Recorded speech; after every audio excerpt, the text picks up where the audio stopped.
Hello बच्चों, welcome to your channel chemistry fever. तो बेटा, चूंकि एग्ज़ाम टाइम है, जेके बोस ने तो 10th 11th 12th के डेट शीट भी अनाउंस कर दिए हैं और बाकी स्टेट्स में भी हो चुके हैं, क्योंकि एग्ज़ाम का ही ये टाइम होता है इस टाइम जनरली। बहुत से बच्चे कह रहे हैं सर इंपॉर्टेंट क्वेश्चन बताओ 11th क्लास के, 12th के भी कह रहे हैं। आज मैं 11th की ही बात करने वाले वैसे। तो मैं हर दिन आपको 5 चैप्टर, मतलब टोटल 10 चैप्टर हैं 11th में।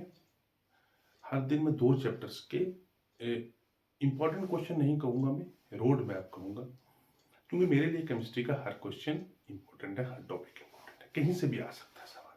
लेकिन कुछ क्वेश्चंस जो हैं या कुछ टॉपिक्स जो हैं वो बहुत स्पेशल होते हैं, बहुत मतलब लगता है कि एग्जाम में होंगे। तो वो कौन कौन से, उनकी भी बात करेंगे। जनरल रोड मैप क्या होगा वो उसकी भी बात कर लेंगे। तो 11th क्लास के बच्चों के लिए आज पहला वीडियो है, जहाँ पे 2 चैप्टर्स के मैं इंपॉर्टेंट क्वेश्चंस और यानी कि रोड मैप बताऊंगा। हर दिन 2 चैप्टर्स के बताऊंगा, टोटल 10 चैप्टर्स हैं चूंकि, तो 5 वीडियोस ये रहेंगे। और जिस दिन मैं इंपॉर्टेंट क्वेश्चंस बताऊंगा 2 चैप्टर्स के, आप कमेंट सेक्शन में लिखिए कि इन 2 चैप्टर्स में से आपको कोई 2 टॉपिक बता दीजिए, मतलब दोनों चैप्टर में से एक एक टॉपिक जिसमें आपको बहुत ज्यादा प्रॉब्लम आ रही है, क्योंकि अब लास्ट टाइम है, इस समय पूरा चैप्टर बनाना और आपको भी पूरा चैप्टर सुनने का टाइम नहीं होगा। ठीक है, तो वो कमेंट सेक्शन में लिख दीजिएगा आपको कौन सा टॉपिक ऐसा है इन इंपॉर्टेंट क्वेश्चंस में से जो आपको प्रॉब्लम दे रहा है। ठीक है, तो ये मैंने किया ऐसा है, मैंने बच्चे दोनों चैप्टर्स के ऑलमोस्ट 80% सिलेबस लिख दिया है। तो जो मेरा मानना यह है कि ये सब तो पढ़ने ही चाहिए, मैं ये कह रहा हूँ ये सब तो पढ़ने ही चाहिए। लेकिन जिन्होंने नहीं पढ़ा है, बिल्कुल ही नहीं पढ़ा है, बिल्कुल ही हाथ नहीं लगाया है, तो मैंने एक प्रायोरिटी ऑर्डर सेट करूंगा कि भैया कौन से क्वेश्चन के ज्यादा चांसेस हैं, कौन के थोड़े से कम है जो आप छोड़ सकते हो। ठीक है, तो चलिए। लेकिन मैं ये कभी नहीं कह रहा इस वीडियो में, मैं नहीं कह रहा हूं कि यही क्वेश्चन एग्जाम में मिलेंगे, नंबर 1। और नंबर 2 बेटा, मैं ये नहीं कह रहा हूं, ठीक है, मैं ये नहीं कह रहा हूं कि केवल यही क्वेश्चन आएंगे, केवल यही क्वेश्चन आएंगे, ऐसा नहीं है, कुछ भी आ सकता है। बट चूंकि आपने इंपॉर्टेंट क्वेश्चन का डिमांड करा है, तो मैंने लगभग एक रोड मैप आपके लिए तैयार करा है। तो अगर इसको फॉलो करेंगे तो आई होप कि आपका पेपर अच्छा होगा।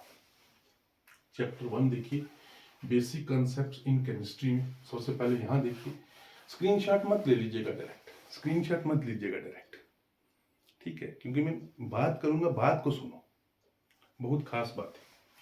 First chapter basic concept in organic chemistry. बेटा ये जो क्वेश्चन है ना, लॉज ऑफ केमिकल कॉम्बिनेशन, मतलब जब भी केमिकल रिएक्शंस होंगी तो वो कुछ लॉज के अकॉर्डिंगली चलती हैं। तो वो 5 लॉज हैं बेटा। Law of conservation of mass, law of constant proportions, law of multiple proportions, है ना, law of reciprocal proportion and Gay Lussac's law of combining volumes. ये 5 जो है, मैं कह रहा हूं 90% चांसेस हैं कि आपको ये एग्जाम में मिलेगा। नोट कर, लॉज ऑफ केमिकल कॉम्बिनेशन के 90% चांसेस है बेटा कि ये आपको एग्जाम में मिलेगा। बट मैं ये नहीं कह रहा 10% नहीं भी है ना, लेकिन 90% है तो it means it is very important topic, ये आप छोड़ नहीं सकते। ये मान के चलो, आए या ना आए ये तो सेकेंडरी बात हो गई अब, लेकिन मैं कह रहा हूं जो छोड़ नहीं सकते ड्यूरिंग योर प्रिपरेशन, आप इस क्वेश्चन को छोड़ नहीं सकते, क्योंकि इसकी प्रायोरिटी ऑर्डर मैंने सेट करा 90 पे। देखो मैंने 90% रखा है इसका। डाल्टन्स एटॉमिक थ्योरी 9th से पढ़ते आ रहे हो, कोई मुश्किल नहीं है, 6-7 पोस्टुलेट्स हैं और कुछ लिमिटेशंस हैं, आसान सी, है ना। तो ये पढ़ लेना। मैं इसको मतलब 50-50 कहूँगा, 50% कि आ भी सकता है, नहीं भी आ सकता। तो एक चीज नोट करिएगा, जिन जिन को मैं 90 यानी 80 से ऊपर रख रहा हूँ ना, उनको पहले कवर करिएगा, ठीक। जिनको मैं 80% से ऊपर रख रहा हूँ उनको पहले कवर करिएगा। हालांकि डाल्टन्स थ्योरी चाहे मैं 50% रखूँ, पर मैं आपको कह रहा हूँ कि डाल्टन्स थ्योरी बेसिक है, अच्छी लगेगी आपको, पढ़ लो, बड़ी आसान है। Avogadro's law and it's applications, है ना। ये भी मुझे लगता है कि कहीं 60 to 70% की रेंज में आ सकता है। 60 to 70% चांसेस है एवोगैड्रोस लॉ की, याद रखिएगा, ठीक है।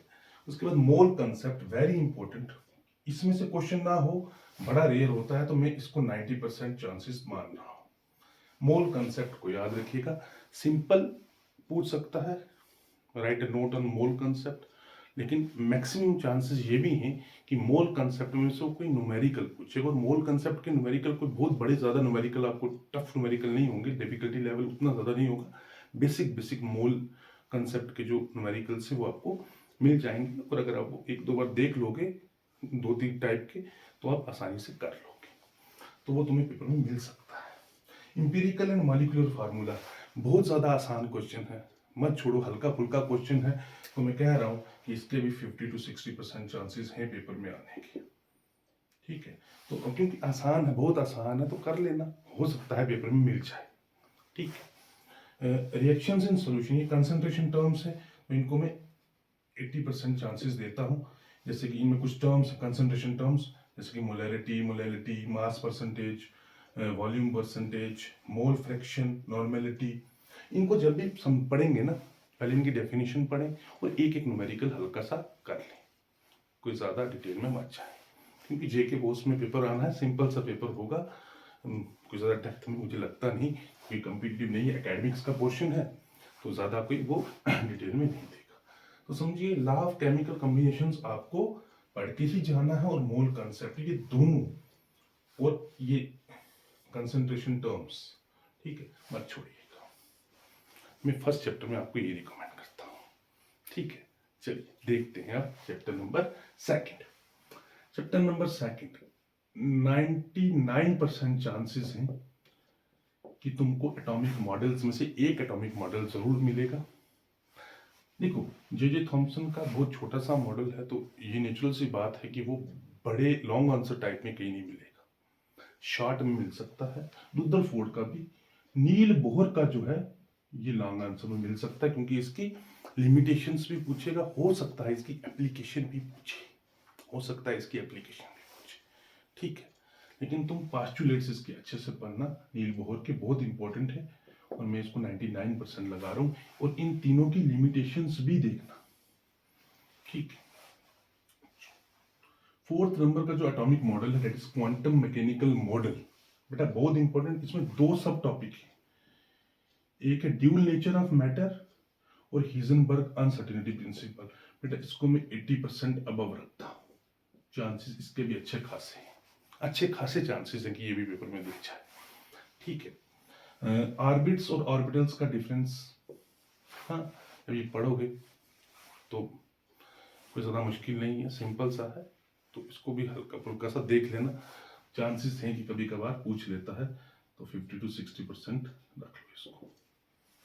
शेप्स ऑफ ऑर्बिटल्स, एस का कैसा शेप है, पी का कैसा, डी जनरल सा टॉपिक है, मुझे लगता नहीं पेपर में आने वाला क्वेश्चन, बट फिर भी देख लो इसको, मैं कह रहा हूँ कि इसको देखो, ठीक है, क्योंकि इसके ऊपर, इसके रिलेटेड आगे बहुत क्वेश्चन आने, ठीक है। हाइब्रिडाइजेशन पढ़ोगे तो ऑर्बिटल्स का शेप पता होना चाहिए, है ना, बहुत सारी चीजें, तो ये शेप्स जरूर याद रखना। चलिए, ये कुछ टर्म्स, जैसे एटॉमिक नंबर हो गया, मास नंबर हो गया, मॉलिक्यूलर मास हो गया, आइसोटोप्स हो गए, आइसोबार हो गए, कई बार हो सकता है आउट ऑफ बॉक्स चला जाए तो आइसोटोन्स भी पूछ ले, ठीक है, आइसो इलेक्ट्रॉनिक स्पीशीज भी पूछ सकता है, ठीक है, ये भी पूछ सकता है, तो ये भी मुझे लगता है कि मैं इसको भी रखूंगा 60 to 70% चांसेस के, भैया तुम इसको भी पढ़ लो, तो ये जो छोटी छोटी टर्म्स है डिफाइन कर। हाँ, quantum numbers very important, most important, quantum number, इसको मैं कह रहा हूँ 90% के ऊपर चांसेस हैं क्वांटम नंबर दिखने के, याद रखना। हाँ, principal quantum number, azimuthal, spin, magnetic quantum number, सारे वो अच्छे ढंग से पढ़ लो। हाँ, उसके बाद 90% चांसेस है कि इलेक्ट्रॉनिक कॉन्फ़िगरेशन में से क्वेश्चन आएगा, बहुत चांसेस हैं। इनमें 3 टॉपिक हैं, एक बेटा ऑफबोस प्रिंसिपल करके है, एक पॉलीज एक्सक्लूजन प्रिंसिपल है और Hund's rule of maximum multiplicity. ये तीनों रूल पढ़ लेना, आसान से है, कोई मुश्किल नहीं है। और इसके आने के अटमोस्ट चांसेस 90% वाले देखो, कम से कम मैंने 3 आपको यहाँ बता दिए। और एटॉमिक स्पेक्ट्रा है, ये मैं कहूँगा तुम छोड़ भी सकते हो, बट जो बच्चे अच्छी तैयारी में हैं उन्होंने नहीं छोड़ा होगा। अगर कर पाए, इसका तो एटॉमिक स्पेक्ट्रा बहुत ज़्यादा है, हाइड्रोजन का स्पेक्ट्रम तुमको पढ़ना है, वो नहीं पढ़ो, ज़्यादा डिटेल में तुम फंस जाओगे, ठीक है। तो मैं चाहूँगा कि तुम एटलीस्ट स्पेक्ट्रा का थोड़ा सा इंट्रोडक्शन दे के स्पेक्ट्रम का, और एब्जॉर्प्शन और एमिशन स्पेक्ट्रा का डिफरेंस देख लेना। चांसेस है, मुझे लग रहा है इस बार ये 70 और 80% की ये क्वेश्चन तुम्हें दिख सकता है। एब्जॉर्प्शन और एमिशन स्पेक्ट्रा, जब हाइड्रोजन का स्पेक्ट्रम पढ़ोगे ना, वो बोहर्स की एप्लीकेशन में आएगा। तो जो नील बोहर पढ़ेंगे तो नील बोहर की एप्लीकेशन जरूर देख लें। ये तो जे थॉमसन, रुदरफोर्ड तो बिल्कुल आसान से हैं। तो जिन जिन क्वेश्चन को मैंने परसेंटेज देखा है उस हिसाब से आप देख लो, ठीक है। अपनी प्रायोरिटी सेट करो, पहले ज़्यादा वेटेज वालों को पढ़ो, फिर कम वेटेज वालों, ठीक है। तो ये था पहले 2 क्वेश्चंस में से कुछ मस्ट पिक जो आपको लेने ही लेने में, बट मैं बार बार कह रहा हूँ, मैं गेस वर्क में बिलीव नहीं करता हूँ। मेरे लिए हर एक टॉपिक इंपॉर्टेंट है, कुछ भी पूछा जा सकता है, बट चूंकि लास्ट मोमेंट प्रिपरेशन है, कई बच्चों ने पढ़ा होता है तो वो रिवाइज नहीं कर पाते हैं, कई उन्हें बिल्कुल ही नहीं पढ़ा। तो जिन्होंने नहीं बहुत अच्छा पढ़ा रखा है, मतलब पढ़ा था बट उतना रिवाइज नहीं कर पा रहे, रिवीजन का टाइम नहीं है, ज़्यादा टाइम नहीं मिल पा रहा है, और सब्जेक्ट्स भी हैं, तो जो मैंने परसेंटेज दिया है उस हिसाब से अब रिवाइज करो, ठीक है। यानी इसको बहुत अच्छे से पढ़ो, इसको बहुत अच्छे से पढ़ो, इसको बहुत अच्छे से पढ़ो, इसको बहुत अच्छे से पढ़ो। ये 4 यहाँ पर देखो, मैं फिर बोल रहा हूँ, एटॉमिक स्ट्रक्चर में से एटॉमिक मॉडल, इन तीनों के, रुदरफोर्ड के, थॉमसन के, बोहर के, इनकी लिमिटेशंस भी और बोहर की एप्लीकेशंस पढ़ लेना। क्वांटम मैकेनिकल मॉडल में ड्यूल नेचर ऑफ मैटर और हीजनबर्ग अनसर्टेनिटी प्रिंसिपल बहुत इंपॉर्टेंट। चौथा